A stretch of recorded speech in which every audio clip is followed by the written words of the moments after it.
mengadakan aksi, sebenarnya kampanye. Inti dari ini kan deket-deket ini mau ada pemilihan, jadi kenapa tagline-nya Kesan Ekologis untuk calon gubernur Jawa Tengah adalah keresahan dari teman-teman sendiri. Khususnya kan kita inisiasi dari Aliansi Mahasiswa Pecinta Alam Jawa Tengah, karena kita sering berkegiatan di alam, tahu bagaimana alam itu, ya kita sendiri mengadvokasi bagaimana pentingnya itu dan apa yang kita resahkan tempat kita berkegiatan. Khususnya dari isu yang kita angkat kan sebenarnya dari krisis iklim. Bagaimana krisis iklim ini sangat berdampak di segala lini masyarakat lah. Mungkin kerasa dengan beberapa tempat dan beberapa bencana yang disebabkan karena perubahan iklim itu sendiri, kenaikan suhu, ya gerah-gerahnya kan terasa mungkin ya, apalagi kota Semarang ini. Jadi dari kita ya lingkup-lingkup kecil itu menyuarakan pendapat kita, bagaimana caranya dari hal sederhana. Harapannya ya pesan ini bisa tersampaikan juga.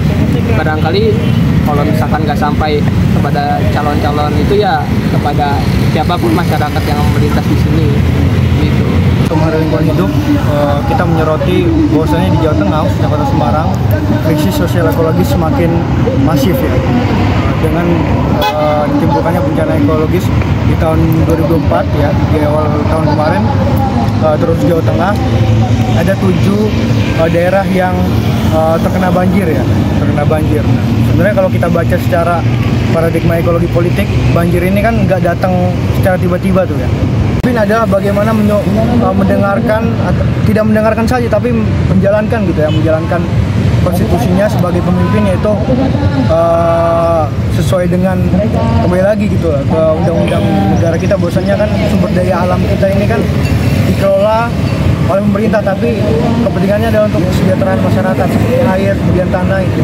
Nah jadi maksudku ya, kita pesan bagi pemerintah adalah ya harus tetap bijak dan adil gitu loh, adil dalam pengelolaan lingkungan. Jangan misalkan sekarang industri diperbolehin gitu loh, mengambil air melalui praktik-praktik air tanah, padahal air tanah itu merusak gitu kan, akan menimbulkan krisis-krisis ekologi lagi dengan bencana penurunan muka tanah gitu. Amblesan di pesisir ini sebenarnya sudah masif gitu. Kalau sesuai dengan Prof. Heri Andreas, salah satu peneliti dari TB, itu di pesisir Jawa Tengah itu di angka 5-10 cm per tahun. Nah yaitu pesannya ya, harus tetap adil dan bijak dalam mengeluarkan kebijakan gitu.